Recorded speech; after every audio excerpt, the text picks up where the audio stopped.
Yo, welcome to Panelloid's Comic Book Live Stream, the best place for your fix of comic book related news, rumors, leaks, reviews, and creator interviews. I'm your host, Pierre, with our producer, Kyle, and our three-time returning champion, the master of sci-fi. I don't know how he does it, Zack, the man Kaplan. Hello. What's going on? Hey, I couldn't quit you guys. Good to be back. Glad to have Welcome you back. back. Thank you for coming back. Thank you. No, I just like to brag that you ask us. Like that is a big that's a really big deal. I got a few podcasts that I just love, and you're one of them. And anytime I got something new that I'm excited about, it's exciting to share with you guys. So yeah. We love every bit of it. We love reading it early, and you've done it again. You've somehow done it again. I don't know how. Don't know how. But you did it. Instant classic. Instant classic. But we're gonna get into that in just a second. So although we did this recently, again, just list some of the greatest hits for anyone might be new. Yeah, I'm a comic creator named Zack Kaplan, and I have been making comics about 8 years. I started with Eclipse and Port of Earth, which were Image Top Cow. I did Lost City Explorers, Join the Future with Aftershock Comics. I did Forever Forward with Scout Comics, Breakout with Dark Horse, Mindset with Vault Comics, and Metal Society with Image Top Cow. Beyond Real was my ninth that just came out this year with Vault Comics. Kill All Immortals just dropped this summer, has made a fun splash, bloody splash. And then now I have a new book coming out with Mad Cave called Dark Empty Void. So I write exclusively pretty much sci-fi or genre supernatural kind of stories, everything from like big, giant, epic stories to small, more noir grounded things. Some are a little more surreal, some are a little straight and actiony, but it's all kind of what ifs about the world we live in and sci-fi supernatural stuff. And yeah, and I'm having a lot out this year, so it's been a good ride. Definitely do. Yeah. No, I just I'm amazed honestly by every book that you bring to us and that we've read, just because I like every time like we think you're just done. Not that you're done, but it's just like, oh, here's another one that's like a new original story coming from the mind of the Kaplanator. Like I just like it keeps coming, and it just like it's just more and more creative, and it's amazing. Sci-fi is a very broad spectrum, actually, and I guess sci-fi and genre. I mean, Kill All Immortals is certainly one of my least sci-fi and most genre supernatural stories, but most everything's been sci-fi. But sci-fi western, sci-fi dramas. This is my first actual. I've not really done cosmic horror, so I think it helps to be able to change different subgenres and try new things, and that's what I'm trying to do, is constantly try new things and explore new subgenres and have a good time exploring new stories. Yeah, you do it every time, and like thank you. It's so creative every single time, and it's almost like it's like you think, oh, you've read every alien book, or you've read every thing there could be about Norse gods, and so, like, and you just take it and you're just like, oh, here's a spin, and boom, like, and you love it every single time. So everyone, please pick up some of these books. You're gonna love them. But before we get into or get into this latest masterpiece, what have you been reading or watching? Like, what are you recommending to these people? Reading comics. Finished Man's Best. The finale was amazing by Pornsak Pishashot, who did also The Good Asian and Infidel. Also another finale I just read recently was Sean Lewis's Bear Viking Pirate Queen. That book is crazy good. Like, talk about using the media. Both those books, I feel like, were real inspirations to me to see the medium of comics being used in such innovative ways. Loved Nice House on the Sea. I loved Nice House on a Lake, and I'm excited to see that coming back in like a whole new story. That's awesome. As far as like watching, I'm watching The Bear. I'm finally catching up on The Bear. I'm in season 1 of The Bear. I just finished The Boys, the last season of The Boys, which was very exciting. And I'm curious to see where that goes for the last season. But that's kind of where I've been, which is a variety, I think. But yeah, that's been my watch and read list. So in the past week or two. So guys, take notes. This could get you onto the path of writing like Zack Kaplan. I mean, we're slowly picking away at the mind of Zack Kaplan. There's a lot to go though. Like we're at like maybe 2% of it. There's definitely a big hill to climb. I like a lot of variety. I mean, yeah, The Boys and the Bear, very similar shows, right? That's like they're like yeah. It's kind of like your books. I mean, they're literally like you're grabbing things and just making them work. So I feel like you do the same thing with your shows. You're like, yeah, like I'm watching the Bear. You like variety, and I think I do like variety into your books. Yeah, that's true. Yeah. Well, great recommendations. I got one for you actually. Yeah. Presumed Innocent on Apple TV. Oh yeah, is that Jake Gyllenhaal? Yes. I love Jake Gyllenhaal. Not normally my vibe with like the kind of crime mystery, but very well done. Noir. I mean, well, that's a remake, right? Was it Presumed Innocent, right? Yeah. If it is, I didn't know, but I'll pretend like I did. I feel like that's a remake. But yeah, I love Jake Gyllenhaal, and that one looked interesting and provocative as far as noir thrillers go. So I would like. I bet the style of that looks very much up my alley, like a little mindset-y. So yeah, I like. Yeah, no, definitely. I like noir stuff like that. Definitely. Yeah, I'll check that out. Yeah. All right. So the reason we're here, the title of this great episode, Dark Empty Void. Can you give us the synopsis?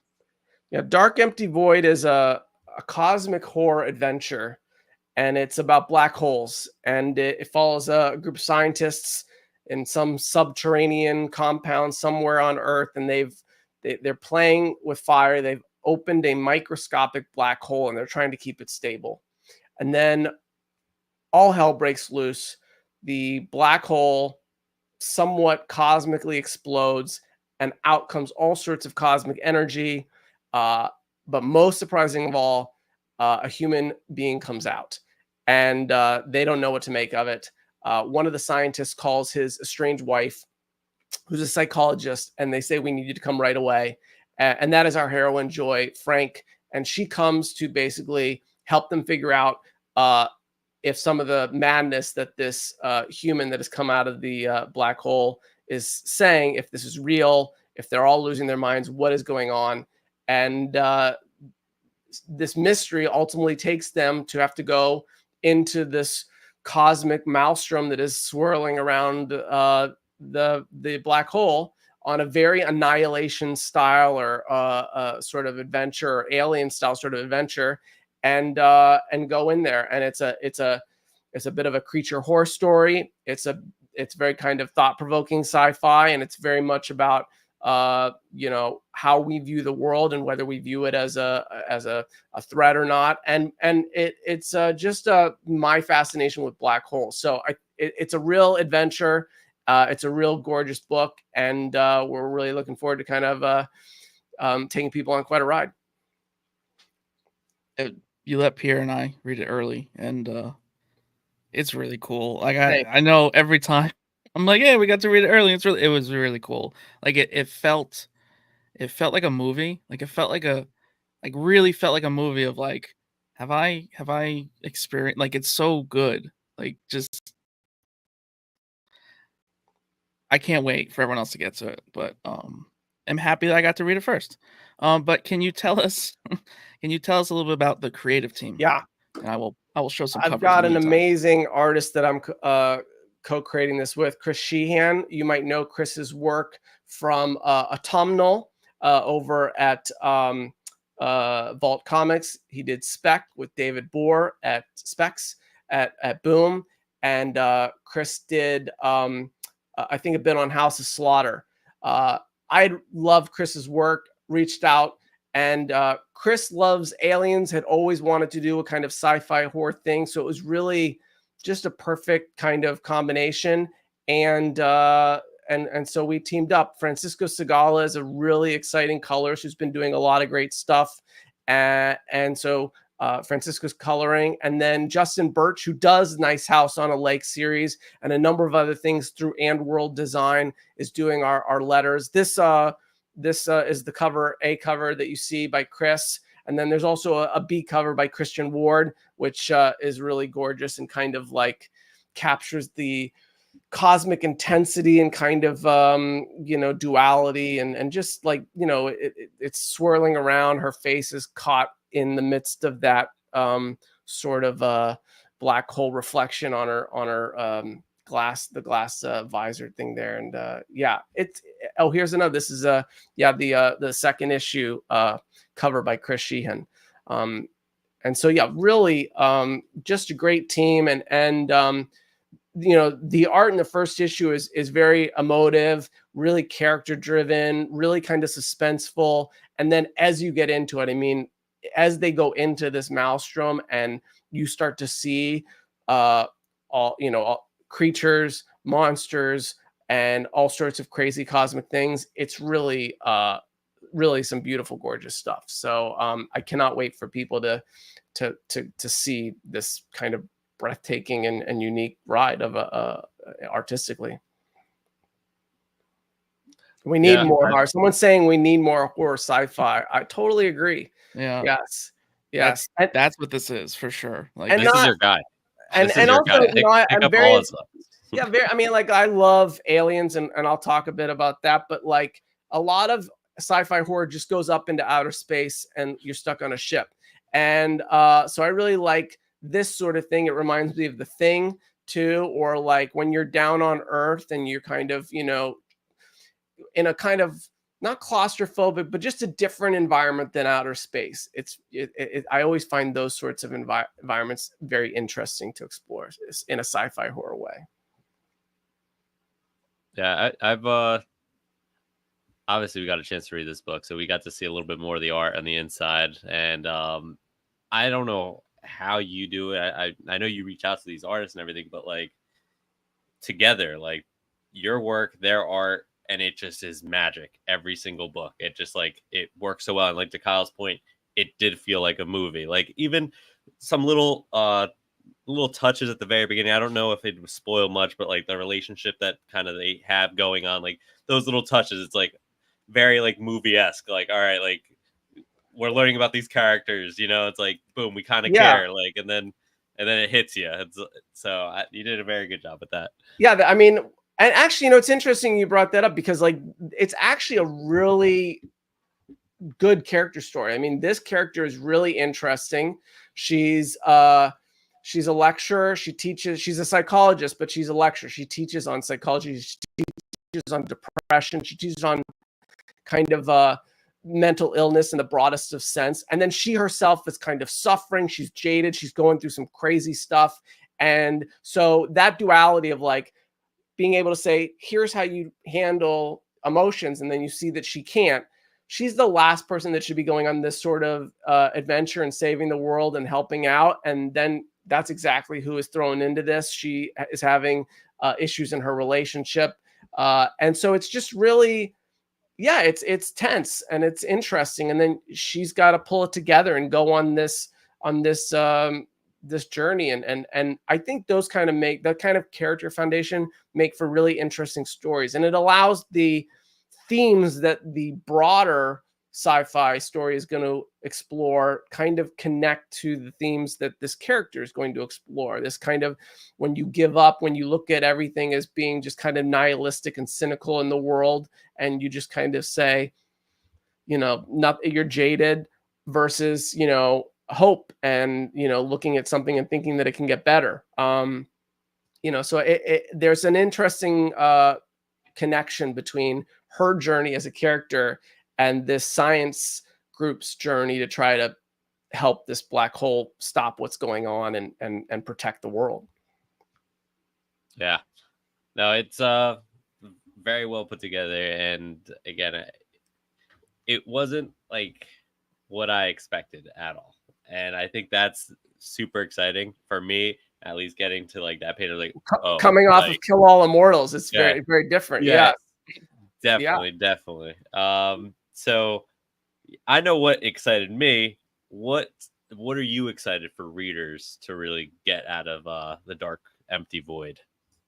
Yeah, I would think a couple things. I mean, I'm excited for them to meet Joy. She's a badass. She's cool. She's cynical. She's jaded. I think she's a lot of fun to watch. I think she kind of like those characters are just, it's fun to write. So I think she's a really cool character. The character that comes out of the black hole, they nicknamed this character Art, and she's a mystery. She's very interesting. She's kind of like a young, you don't know how old she is, but she seems to be, an adolescent of some kind. And so I think that she's a really interesting character. She's not your typical, I think you see a lot of times these sort of characters where they've come through and they either have a message of peace or they have a message or it's just like terror. And I feel like this character, you don't know what she represents. I mean, she is very mysterious and very enigmatic. And just when you think that her story and what she's representing and why she's here is going to go one way, it goes another completely different way. So I think there's a lot of great twists and turns in terms of the characters.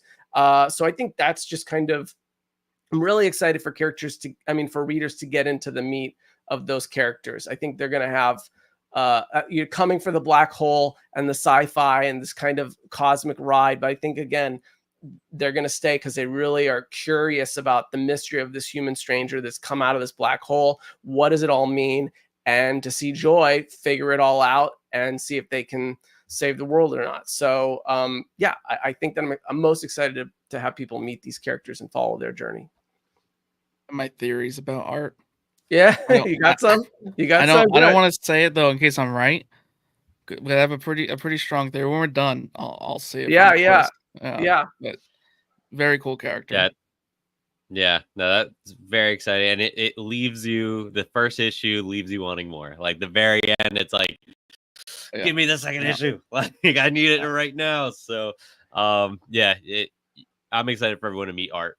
So I'm glad that you said the name. I didn't want to throw anything extra that I couldn't, but definitely I'm excited for everyone to see kind of what that character is. So it's very exciting. And I mean the other thing about the story I'll just say is like the first issue starts off, we're meeting the characters, we're seeing what's going on, and they're basically realizing that they have to go into this cosmic storm that is kind of surrounding the black hole. The black hole is kind of like churning everything around. And so there's this kind of cosmic energy and matter that's spewing out, that's creating kind of another world around the black hole that has taken over this scientific compound. And that's really the world of the story. We're going in to that world. And so we don't know what we're going to find. We don't know what's in there. It's dangerous, it's thrilling, it's interesting, and I think that journey is you're just being set up for that. So I also cannot wait for when readers get in and see what we have planned for inside, because I really do think it'll just blow them away and they'll be hooked. Yeah, no, definitely. Now you mentioned your affinity for black holes. So what kind of intergalactic research have you done for, I did a lot. The Dark Empty Void? I've been fascinated with black holes for a long time, and they're really interesting. I mean, they suck in all this matter and then they completely crunch it down and compound it until nothing is left, and then there's nothing there. And then actually black holes over time will fade away and evaporate. And so how do black holes suck up stars and planets and asteroids and all this stuff, only that they have things like that? That's not the way the galaxy and the universe works. You don't take something and end up with nothing. But that's what black holes seem to do. And I find, the more and more that scientists learn about quantum mechanics and quantum physics on a small level, we come to realize that we don't understand anything about black holes. I mean, there's all sorts of stuff about like negative energy. Black holes have this negative energy that kind of doesn't follow the rules. Space and time actually switch places in black holes, which is kind of weird and hard to understand, but it's something that we actually took that idea and play with later on in this narrative. And, you know, I know it's kind of crazy. People hear it at first and they're like, wait, you can't make a stable black hole. Wait, how would something come out of a black hole?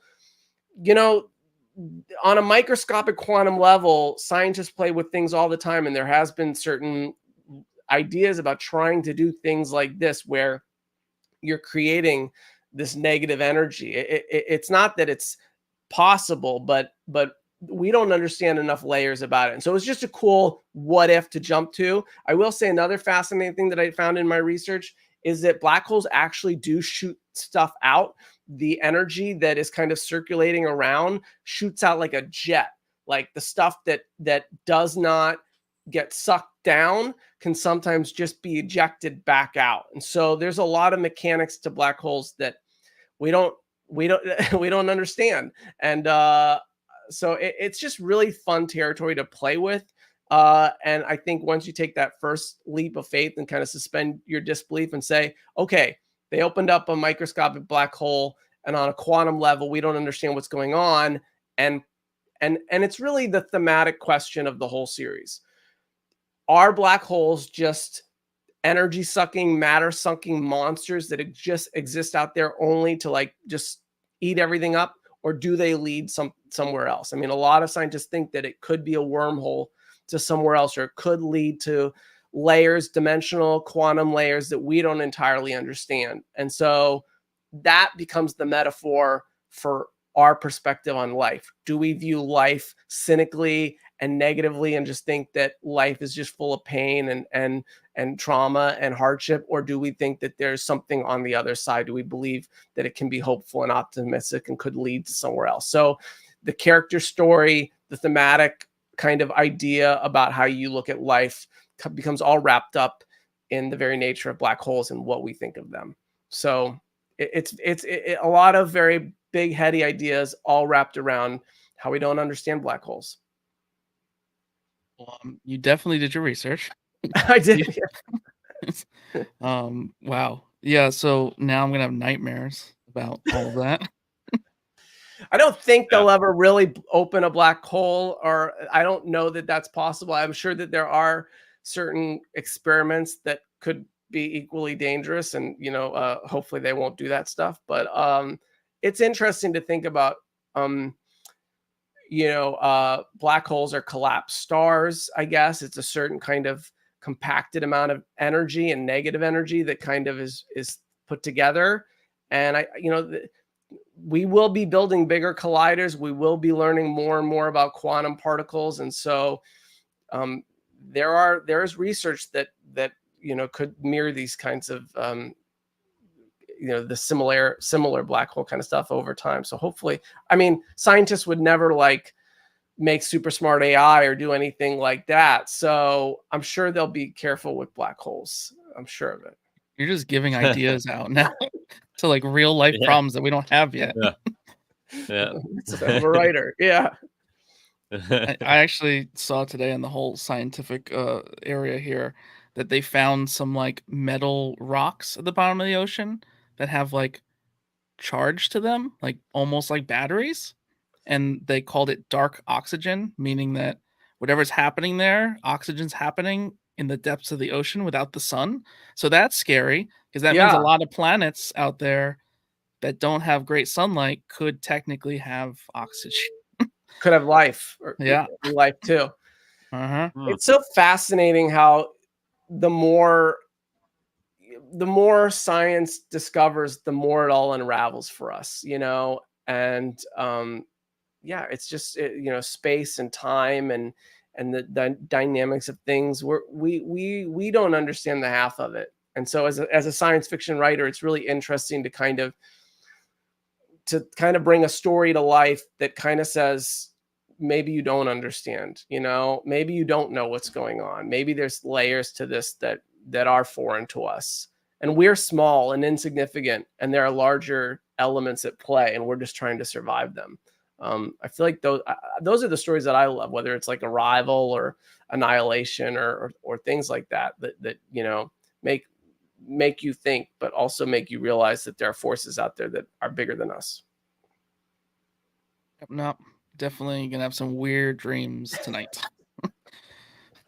Yep. I never thought about black holes as much as I No. have now, and Nope. now I'm really scared. I'm gonna sleep with the sheets over my head. Oh, we're good. Good. Yeah, I'm sure that'll protect me from any Yeah. black hole invaders or just the black hole taking me in.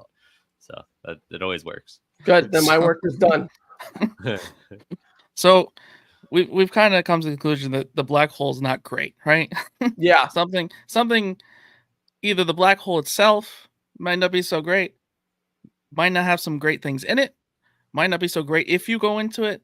So let's just kind of, without spoilers, because we don't really know what's going on, is there any kind of sci-fi horror element, or maybe a monster, even something like, what are your favorites of the genre, you know, being that, you know, if we went into your great black hole, we don't know what's in there. So what are some of your favorites? I mean, I do think Aliens is just the king of the cosmic horror genre, just in general. The kind of fact that you find them fascinating because they're superior to us. They're a more evolved life form, but they're also horrific and destructive monsters, you know. And then, you know, that franchise just continues to peel back how amazing they are and how dangerous they are. I like that duality. Another franchise or another film that reminds me of that duality is Abyss, where, you know, Earth is visited by aliens, and these aliens might mean us harm, or they might be here to help us, and you don't know, and it's kind of up to us. So up to humanity, how we respond to the aliens to determine whether or not we survive. So I think my favorite kinds, I mean, I love The Thing. The Thing's fantastic, but The Thing's just trying to kill us. You know, I guess aliens are trying to kill us too, but there's a little more duality. So I like a little duality to my monsters or creatures. You know, Arrival had a similar kind of duality to it, where, like, if we answer right, it could be okay. If we answer wrong, we're toast. You know, and you don't know if it's good or bad. It kind of straddles the fence. I find those sci-fi stories to be really interesting. Didn't make me feel better though about what could be. I'm not here, Kyle. I'm not here to make you feel better. That's fair. Yeah. So there's definitely stuff in this black hole. Yeah. I got him to hint at it a little bit. There's something in there. There's some stuff that comes out there. Yeah, it's there's some. That was a fishing question that I completely came up with on my own. That was me trying to find out what's in there. Yeah, there's danger. It's a dangerous series. There's some danger that comes out. I will definitely say that. So this is actually one of my favorite questions, but your book just got picked up by a studio, right? We've done this before. Let's fan cast them. So we got Joy, Coulson, and Art. Give us who you would fan cast them as. Yeah, Joy, I feel like she's got to be an actress that can really pull off kind of a smart cerebral character, but also have an edge. Maybe like an Elizabeth Olsen could work. Yeah. Or I think like Anna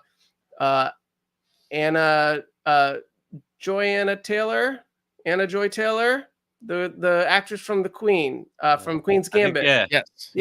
Yes. Because that's in The Queen's Gambit. It's a real cerebral, edgy kind of character. I feel like that's the quality that Joy brings. She's really smart, really cerebral, and then she also will take you down a few notches with some clips. So I would think those are great. Jessica Chastain is a great one, but maybe a younger Jessica Chastain, because I think that Joy's probably, you know, late 20s, early 30s. As far as Coulson, I feel like, you know, the actor from Tenet, John David Washington is a really cool, like, I feel like that kind of energy would be really great for Coulson. Or maybe like maybe John Boyega from Star Wars. That could be an interesting kind of play. But maybe some combination of those two. For Art, I mean, Art's going to be young and kind of mysterious and edgy too. I feel like not Zendaya, but maybe the next Zendaya, some of that kind of energy. I mean, I feel like Zendaya is busy doing Dune, but I feel like maybe the next Zendaya would be that type would be a really cool casting for art. I like it. Yeah, I like the we'll see idea all of the yeah. next Zendaya. It's like and who's the next Zendaya? Let's go you find don't her. even know. It's just coming out of another universe. If there could be a next Zendaya, I mean, she's pretty unique. But if there was a next Zendaya, yeah, might come We're out of a watching- black hole near us. Oh, after seeing her in Euphoria, it's just weird seeing her in other roles. Dude, very different. Like, very different. Yeah, still drugs involved, but very different drugs. yeah, it's true. It's true.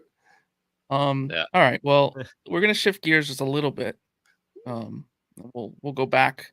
We'll go back to the black holes, of course. But in honor of the question that was just asked, let's talk about mindset for a second. Now, I don't know what you can tell us. You probably can't tell us anything, but I want to say congratulations. Thank you. I wanted to say that I'm absolutely not surprised. I'm determined because I'm pretty sure I made a clip saying that this was going to happen. So I think I called it. But if you could tell us anything. Insert clip here. Yes, insert clip right now. Give me some more work. Thank you. But yes, it makes sense. Me and Pierre said it. Definitely off recording too. But if you could explain what the hell I'm talking about to our viewers, please. Mindset is in TV development with Don Cheadle's company, Radical Act, and a Canadian studio named Boat Rocker. They do Orphan Black and several other big hits. And yeah, it's very exciting. Exciting anytime a project gets picked up from development. So we're really looking forward to it. Yeah, that is all you can tell us, but I am so excited. Yeah, we knew it. We knew it. There's not much I can say at this point, No, but you know, it's in development. It's moving along quite nicely, and we're very excited to see what happens next too. So yeah, stay tuned. Stay tuned for that one. I'll let you guys know as soon as I know more. But Mind Control TV show coming to a television near you. Knock on wood. So yeah. Yeah, I mean, if you want to just give a quick synopsis, because that was actually our first interview. Yeah, Mindset is about this group of grad students that discover a real form of mind control, and so they decided to do something altruistic. They put it in a meditation app to help free us of our addiction to our phones and our devices. And then 1 billion people start using it, and they realize they're not helping them but controlling them. And it is a power struggle, noir, techno, thriller drama about murder, about control, and it's awesome. And absolutely, if you have not picked it up, you can find the entire graphic novel in any comic book shop, any bookstore, if you must, online at Amazon or Barnes and Noble or any big box. It's out there and available. It's a full single contained graphic novel, 6 issues. So it's actually a really hearty read. And if you like David Fincher-esque sort of stories about who's controlling who and sort of like social network kind of noir thrillers, you'll absolutely love it. And it's drawn by John Pearson, who won an Eisner the year prior for a book called Blue and Green. John Pearson's work is amazing. Just every page is absolutely beautiful, and we're both just so proud of the book. So absolutely, if you haven't read it, please go check it out. Yes, I couldn't recommend it enough. Yeah, and John Pearson. Oh my god. Yeah, it's such a good book. It's crazy that was our first interview. That was a while ago. It was a while ago. Yeah. Yeah, it felt like yesterday. Yeah. Yeah. No, butterflies in my stomach. So, Kill All Immortals got a second print. Another round of applause. That is another incredible thing to happen. Are we nearing the third print at this point? I don't know.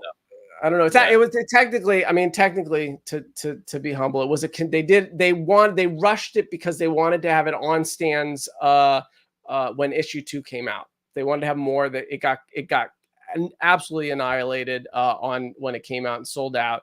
So we didn't even have time to do another cover. It's the same cover, so it's a continuation printing. They just went, get it out there right away. We wanted people to be able to read it when they go to pick up issue 2. So yeah, we have a set, and I got to tell you, we printed a ton of issue 1. Like, it was a good printing, and we overprinted. I was shocked that it's really exciting to hear that it's sold out and that we sent it back. So yeah, really excited, and really excited to see the buzz and intensity around the book. I mean, who knew that people would like watching Immortals just kill each other? But yeah, it's been awesome. It's been really great. We're really excited for everyone to dig in and see more. Well, you did let us see a little more. We did get a little bit. Yeah, of that. you guys did. Oh my God! Appreciate that. Yeah. So good, right, Pierre? Somehow more blood, maybe more. Yeah. I would argue that it could be measured that it was bloodier than the first one. I don't want to spoil it, but like, there's a fight, right? There's a little fight in issue 2. How can you hint at how there's 2 fights in it? There's actually 2 action fights. There's 2 really, yeah. So I'm talking about the ladder. Okay, yes. So the ladder specifically, how did that get choreographed? Like, how many notes did you give to? Because that one really stuck with me. So Fico Ossio is the artist with Kill All Immortals. If you're not familiar with Fico's work, he has done a very vibrant, colorful Dark Horse book called No One Left to Fight. And then he's done Mr. Miracle, and he's doing Action Comics with DC. Fico is just a genius when it comes to frenetic visual kind of choreography. He's really fantastic at it. And so very quickly, I understood what I was getting the opportunity to write towards. I get to write really, fun choreography for these. I'm not just writing like people fight, but I'm trying to get to take a lot of balance and twists and turns in the fight. But it also does not hurt to turn it over to an artist like Fico. And then Thiago Rocha is coloring this, and it's just such an amazing color palette. It's like noir and dark at times, and then he'll smack you in the face in the middle of the action with some sort of like dynamic red panel or dynamic gold panel that really makes you feel the intensity of that moment, and it creates a lot of like cool pacing in the story. So it's really it's just firing on full cylinders in terms of that. Yeah, the fights get ratcheted up a notch in this issue for sure, in issue 2, and I'm really excited for readers to check it out. If you weren't convinced by the action in issue 1, I think you'll be convinced by issue 2. Yeah. No, it's so good, and I think, again, kudos to your team and everyone that you're working with, because the artists you're blessed with just really put all this to life, and it's every book. I mean, Kill All Immortals, the blood, the gold, like everything you're saying, like it really, like you're watching it and you're like going like through the blows, and like every sequence, like you're feeling like you're moving with these characters, and yeah, that's awesome. And then even going back to what the dark void, I forgot. Dark Empty Void. Yeah. Dark Empty Void. So even going back to Dark Empty Void, it's just, again, artists just putting it out there and just making it feel like you're watching it. You're like in there, like you're like sitting in the room, like, oh yeah, no, this is crazy. Like this is happening. like it's so good. But I think as a creator, one of the best things I can do is not only pick an artist that's right for the project, but then learn and understand that artist's skill set and their talents and set them up for success. Fico is just naturally great at drawing this kind of these fight sequences, this kind of energy, the tension between fights, and then the characters as they're building towards that. Chris Sheehan is fantastic at a more horror kind of suspenseful. That's where Chris has gotten his kind of bread and butter from. And this is sci-fi. It's the first time I think he's doing sci-fi, and it's great. But you know, Chris is bringing a completely different vibe, and absolutely excels in Dark Empty Void. And so for me, that's really what I try to do when I'm making a book, you know, is find the artist that's right for this story, and allow them to shine. Yeah, definitely. They've shined. Every single one of them.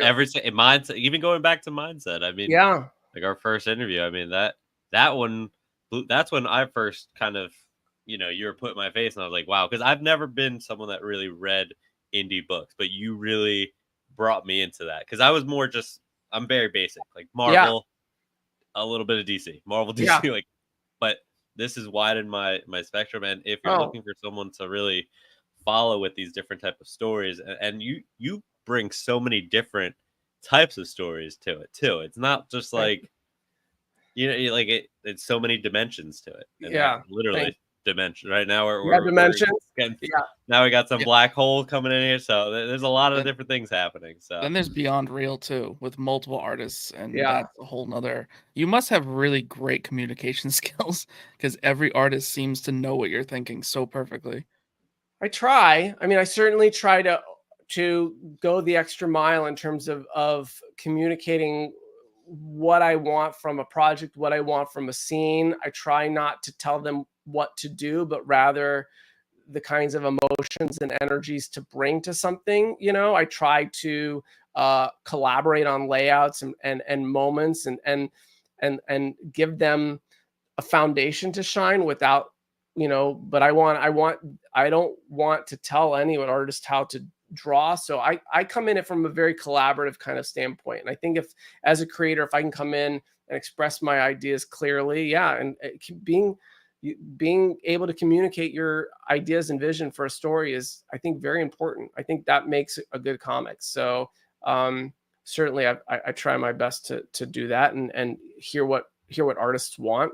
And then colorists and letterer, you know, bringing all of them in, and you know, Hassan Otsmane Elha, who's nominated for an Eisner, has lettered many of his Mindset, Join the Future, Kill All Immortals, and you know, so telling Mindset and Kill All Immortals very different lettering styles. So it's important for me to convey early on, you know, hey, Kill All Immortals has got a little bit of John Wick. It's got a little bit of Succession. We want it to feel like an HBO, you know, drama in some ways. We want it to feel kind of mature, you know, a little edgy, you know. Mindset, we want it to feel a little David Fincher, a little noir, a little like what's going on. And I feel like conveying that at every level, so that each creative understands what they're shooting for, and working with them towards that's how you get that synergy on a book where everything comes together and feels connected. I mean, I remember, you know, every creator is different, and there are some creators that get in the weeds. There's some creators that just pass on. I heard, you know, when I first got started, there would be some creators that just pass on a script and say, let me know when it's all done. And I can't do that. You know, I'm too passionate and excited about making sure that the vision comes together. I know that the first idea is not always the right idea. So for me, making a great comic is really about that collaboration. So I've been blessed to work with great collaborators, but you know, I try to bring that to it. So I guess so far so good. Haven't missed yet. Trying. So today is Wednesday. I believe there's a small convention, I think, starts tomorrow. A little bit. Will you be attending the San Diego Comic-Con? I will be attending San Diego Comic-Con. Yes. And will you be doing anything special there? Maybe just share. I have a few signings. I'm signing. Mad Cave is doing a preview of several of their books, so we'll have a preview of Dark Empty Void down there. I'm really excited to let readers check that out. I'm excited to see printed. I haven't seen it yet, so I'm excited to actually see the first half of it printed and see how gorgeous it looks. I'll be at Top Cow booth. I got my start with Top Cow on Eclipse and Port of Earth, and then did Metal Society a couple years later. And a really exciting thing, Port of Earth, the entire series, issues 1 through 12, have been collected into a really beautiful deluxe hardcover, and that is just coming out, I believe, this week. So we will have that down at San Diego Comic-Con. They have like a exclusive dust jacket on that thing. It's really gorgeous. So I'm excited to be able to share that with people down there. And then, of course, I'll be at Dark Horse to share Kill All Immortals with everybody, along with Breakout, which was my first Dark Horse book. So yeah, I'm really looking forward to it. And I think one of the joys of San Diego is going down to see all the other creators who are doing amazing things and just kind of, hear what they're doing and connect with them. So I'm excited about it. It'll be exhausting, but I'm looking forward to it. One day we'll go. You should. We'll see. Yeah, in New you York, guys should though. go. Where are you It's in so much the easier when country? you live there. Where are you in the country? We're in Jersey. We don't venture too Oh, far. that's hard. I haven't flown for a convention yet. Only driven hours. That's it. What about New York? You guys go to New York? Oh yeah, we're doing New York for right. sure. Maybe be a quick one like last time, but I will be spending money at your table. Don't worry, because there's a lot of things you just listed. You just come in the back. You'll sneak you the stuff. Just sneak in. Yeah. All right. We won't tell nobody. Nice. I'll be there too. I'm gonna be running around with a mic. So I planned this out last year, and it didn't work out. I didn't approve, so I was fine. It didn't. This year it's gonna work. All right. Yeah, this year it's gonna be borderline harassment. I'm excited. By that October, it might just be harassment. Let's see, July, August, September. I'll have, I think, the 4th issue of Kill All Immortals out by New York Comic Con. I'll have Dark Empty Void will be on its 2nd issue. The Beyond Real trade is coming out in September, and then I have that book, The Midnight Shadows, with The Midnight, which is one of the largest synthwave bands in the world. That's a fully collected graphic novel that comes out in early October as well. So I'm excited about New York Comic Con too, because I'll have a ton of new things to share there. So yeah, I'm gonna grade some number ones with some signatures. For you. That's what we're doing this time. I will have. There probably won't be number ones for like Kill All Immortals or anymore. But I'm coming prepared. Don't worry. I'm gonna come prepared. Oh, yeah. Don't worry. Yeah, we're all stocked up. Don't worry. Oh yeah. Good. Any other project? I mean, you mentioned a lot. No, I think. Yeah.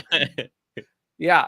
I mean, everything. Yeah. I mean, it's Kill All. I've got 4 major books out this year: Kill All Immortals, Beyond Real, Dark Empty Void, and The Midnight Shadows. And that's really my 2024. It was really nice to have Port of Earth come out in the hardcover as well. But that's my 2024. I'm off already working on several books for next year. I probably will have another 4 out next year. So it has not stopped. I'm in a fortunate place where I'm getting to continue to make the books I want to make, and I'm finding amazing artists to collaborate with. So this year's going fantastic. I'm super excited about next year, and just excited to keep making great comics. So, but that's everything I have coming out this year. So if you're listening, definitely go check out those books. You can't hint at anything yet. It's too early of what's. I cannot hint at anything. I cannot hint at anything. But I can tell you, I easily have 4 more books coming out next year. So another 4. Wow. And I would say, I mean, all I'll say is I feel like, for the most part, they're all pretty different. I feel like you will continue to feel like they might all have sci-fi or genre components to them, but they're all continuing to be different. Some are big and over the top and actiony, and some are small and contained and more grounded. But yeah, they're all different. So I'm excited to continue to have those come out. And then of course, obviously, who knows? Mindset TV shows. You never know what's coming. So this stuff is all. It's all. That's just the first. That's just the first, because I'm trying to think. I think I've thought it, at least to myself, everything I've read, of like, this could be a show. This one would be a movie, not a show. But it's like either one. It's never not one of those thoughts of show or movie. Which one would you be most of everything you've read of mine so far? What would be you're most excited to see as a show? I know you haven't read it. You haven't read everything, but you've read a bit. Almost, yeah. I still want to say Kill All Immortals is still just because, like, the Viking show got me, Succession got me, and then you somehow combined it with like this whole sci-fi element. Yeah. I still think like Dark Empty Void, that's more up my alley, like more higher sci-fi, like space kind of stuff. Yeah. But I think you got me with that one. I think that's the one where needs a show. Absolutely needs a show. Dark Empty Void might also be hard to be a show that feels like a great movie. Yeah, I would say movie for that. And I think Kill All Immortals has got such around a family, around that power struggle, around the characters. I think it would make a great show. Yeah, because you'd have whole episodes just about one character at points. Like you could. Oh man, yeah, I could go on about that forever. All right, Kyle, I'll work on it. Please. Can't wait any longer. I actually want to see Midnight Shadows. Yeah. I feel like that has all the makings for this. It already has a soundtrack. Like, yes. Let's go. Yeah. Like let's full send it. But movie though, right? Movie. Our TV show, I'll take either one because I would take either one. But if I had to lean TV one show way, would be cool too. It's just like the pacing with like the soundtrack and just following along. Like yes, that would be great. All right. I got your orders. Thank you very much. All right. I'll get back to you. Phantom's asking what company puts out your books. I just want to say, I've worked with which company haven't you? Actually a few, but the company I've worked with Dark Horse on Breakout, on Kill All Immortals, and the Midnight Shadows is all Dark Horse. Images imprint Top Cow, which is Mark Silvestri's imprint. They've done Witchblade and Darkness. They do create their own books, and I've done the Eclipse series with them, Port of Earth, and Metal Society. Vault Comics did Mindset and Beyond Real. And Aftershock, which is no longer with us as of now, did 2 books of mine, Join the Future and Lost of the Explorers. And then the new one, Dark Empty Void, is with this company, a new-ish Mad Cave Studios, which they've been around 10 years, but they've been kind of having a meteoric past like 2 or 3 years. They've like really blown up, and they're doing a lot of exciting things, and I'm very excited to be working with them. So several different publishers, but any of my books you can pretty much find through a comic shop or a bookstore online. Let's go back to Dark Empty Void for a second. Yes. You could give us the FOC release date, maybe talk about number 2 a little bit, just anything you could give us. Yes, the FOC for Dark Empty Void is August 12th, and then the book comes out 1 month later. I want to say like September 11th. And so definitely if you are excited by this, if you like cosmic horror adventures, everything from Annihilation to Arrival, Sunshine, Ex Machina, a little bit of like make you think Ex Machina kind of thrown in there, Aliens. If you like that kind of milieu, you will absolutely love Dark Empty Void. And I will just say we're trying to scare you. We're trying to make you think. And the first issue is just so cinematic and so cool. But then we're right on the precipice of going in. And once we go in, it's just such a great ride, and I cannot wait. So definitely pick up issue 1, check it out. I think you'll be immediately hooked, and then it just goes from there. It's just an amazing cosmic ride, and it's scary as hell and a lot of fun. So cannot wait to share it with everybody. So September 11th. So just like 6 weeks, 5 or 6 weeks away, not long. So definitely call your shops and order it. Yes. Can't agree more. Can't recommend anymore. Pick it up. You like good books? Pick them up. Pick up these books. I mean, you got a lot of books that you can pick up, and you still won't catch up to this one because there's so many. So, but pick this one up. This is an awesome one. Where can everyone follow you, Zach? I'm online. Twitter, X, Facebook, Instagram, Blue Sky, Zack Caps. And then I have a website, zackkaplan.com, where I've got all my books on there. Definitely come find me. Well, you obviously have a lot of work to do, so we're going to let you be free. Thanks, guys. Thank you so much. Congratulations on Thank you. multiple things, and just keep. I mean, you just keep impressing me. Like, Thank you. yeah. It's just everything's so good. It's so good. Like it's like you know me. Like you just keep giving me my new favorite thing. Like it's great. That's all. From now on, I'm just gonna say, would Kyle and Pierre like this moment? Would they like this book? And if it doesn't live up to that standard, I won't put it out. I'm calling it. Just like throw it out. Yeah, just gotta. Yeah, love it. I'm gonna say it right now. If my name comes up in one of these books, I hope I'm not a bad person. Okay, just because I've been used already one time, and I'm not sure if it was legit my name or like that he happened to meet another Pierre, but I feel like I'm the only Pierre that people really run into in a comics. lot of times. Yeah. So like, and he used me as a villain, and he killed me pretty quickly and savagely. So I don't. It would be a shame if you did the same thing. You don't want that. You don't want that to happen. Hole. You don't want to be torn asunder. So my whole thing, I was late 30 minutes to that interview, so I kind of deserve that one. Okay. But I feel like we have a good relationship. So like, you know what I'm saying? Like, let's put some respect on it. You know? Okay. You want you can kill me. You can kill me, just don't kill me that savagely. Like, it's pretty bad. It's disrespectful. Sometimes people want to be killed. Sometimes that's an honor, like to be killed. You know, like that's how I want to go. I want to go honorably, quick and easy. Yeah. But I'd want to look good, like make the artist make me look much better, like a full mustache. I want like a nice beard. So it's like Kyle's gonna get completely torn apart.